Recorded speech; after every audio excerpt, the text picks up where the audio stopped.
বাংলাদেশের সর্বোচ্চ আদালত আমাদেরকে রায় দিয়েছেন। এই রায় দেওয়ার পরেও যে রিট হয়েছে সে রিটও খারিজ হয়ে গেছে। আমরা এখনও ইশরাক সাহেবকে আমরা এখানে শপথ গ্রহণ বাক্য পাঠ করাইতেছেন না। তাই জন্য আমাদের এই আন্দোলনের পাশাপাশি আজকে যে ঢাকা শহরের যে অবস্থা, যে ডেঙ্গু যেভাবে আগায় যাচ্ছে, চিকুনগুনিয়া সহ বিভিন্ন রোগে আক্রান্ত হচ্ছে, এই মেয়র সাহেব বসলে আমরা দ্রুত সিদ্ধান্ত নিতে পারতেন যে যত তাড়াতাড়ি সম্ভব ডেঙ্গু এবং চিকুনগুনিয়া যে প্রতিরোধ সেই ইনশাল্লাহ অনেক আগে যেতেন। এই মুহূর্তে যে অবস্থা মশার উপদ্রব, এই মশার উপদ্রবে থাকা যাচ্ছে না। আমরা এই নতুন মেয়রকে শপথ যত তাড়াতাড়ি সম্ভব নিয়ে এই ডেঙ্গু এবং চিকুনগুনিয়াকে প্রতিরোধ করা সম্ভব হবে। জি, আমরা যে পর্যন্ত এটা আসলে তো আমাদের এটা যে দাবি ছিল আদালত, সে আদালত এই দাবি আপনার দিয়েছে যে এখানে রিট করেছেন, সে রিটের মধ্যে আর কোনো বাধা নেই, তিনি শপথ গ্রহণ করতে পারবেন। কিন্তু এখনও এই প্রশাসন আমাদেরকে শপথ বাক্য পাঠ করাচ্ছেন না। আদালতের রায় অবমাননা করা হচ্ছে আমরা মনে করি। ঢাকাবাসী নগর পিতা হিসাবে বা নির্বাচিত করেছে ইঞ্জিনিয়ার ইশরাক হোসেন সাহেবকে, সেই দায়িত্ব প্রদান করে দেওয়া উচিত এই উপদেষ্টা মণ্ডলীর এবং মন্ত্রণালয়ের। কিন্তু অতীব দুঃখের বিষয় দেখা যাচ্ছে যে এই ফ্যাসিস্ট সরকার চলে গেছে, তার পেতার তারা রয়ে গেছে। আমরা মনে করি যে অতি দ্রুত এই নগরবাসীর সমস্যাগুলো সমাধান করার জন্য নগর পিতা হিসেবে ইঞ্জিনিয়ার ইশরাক হোসেনকে তার শপথ বাক্য পাঠ করাইয়া নগরের দায়িত্ব প্রদান করা হোক অতি তাড়াতাড়ি।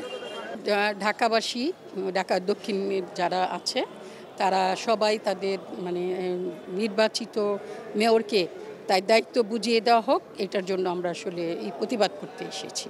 কেন দিচ্ছে না এটা আমাদের বোধগম্য নয়। ওনাকে অবিলম্ব শপথ বাক্য পাঠ করিয়ে ওনার পদে ওনাকে বসিয়ে দেওয়া হোক, তারপর আমরা ঢাকাবাসী নির্বাচিত একজন মেয়রের কাছ থেকে সেবা পাবো। যেহেতু নির্বাচিত মেয়র ছাড়া এত বড় একটা ঢাকা শহর, ঢাকা দক্ষিণ, এখানে কোনো মতেই নির্বাচিত লোক ছাড়া এটাকে করা সম্ভব বলে না।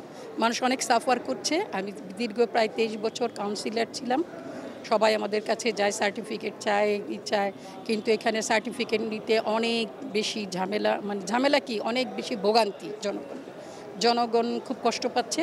তাই অবিলম্বে আমরা জনগণের পক্ষ থেকে, জনগণের প্রতিনিধি হিসেবে আমরা এখানে এসেছি। আমরা চাই অবিলম্বে জনাব ইশরাক হোসেনকে মেয়র পদে ফিরিয়ে দেওয়া।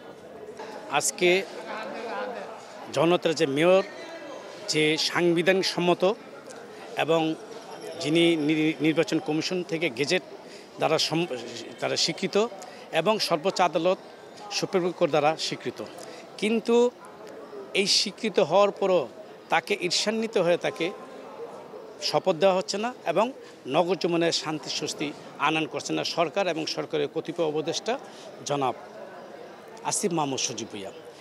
এর ঈর্ষান্বিত তার মন মানসিকতা, তার যে কার্যক্রম, সেখানেই একমাত্র উনার জন্যই, কারণ উনার এই নগর ভবনটা তার মন্ত্রণালয়ের অধীনস্থ, কিন্তু আজকে তিনি নগর জীবনে যে শান্তি স্বস্তির জন্য প্রয়োজনীয় ব্যবস্থা গ্রহণ করতে পারেন, কিন্তু উনি একমাত্র প্রতিবন্ধক হিসেবে দেখা দিয়েছে এবং আমাদের রাষ্ট্রীয় জীবনে যে অশান্তি, রাজধানীর বুকে আজকে অশান্তি বিরাজ করছে, এই অশান্তি দূরীকরণের জন্য আমি মাননীয় প্রধান উপদেষ্টা, বিশ্ববরণ্য ব্যক্তিত্ব, নোবেল বিজয়ী, আন্তর্জাতিক খ্যাতিসম্পন্ন ব্যক্তিত্ব, আমাদের দেশের গর্ব, আমাদের ডক্টর ইউনূস সাহেবের দৃষ্টি আকর্ষণ করি।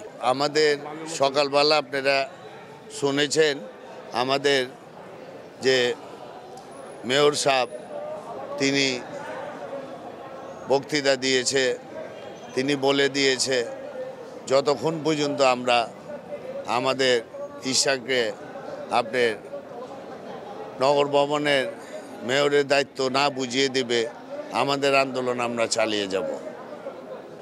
এই বিষয়টা আমি একটি কথাই বলতে চাই যে স্থানীয় সরকার মন্ত্রণালয় যে জাতির সাথে তারা তামাশা করছে, তারা যে নগর ভবনে যে দুর্নীতি করেছে আপনি এই 9 মাসে, সেই দুর্নীতি জনগণের মাঝে প্রকাশ হয়ে যাবে দেখে তারা আমাদের ইঞ্জিনিয়ার ইশরাককে তারা শপথ পাঠ পড়াচ্ছে না।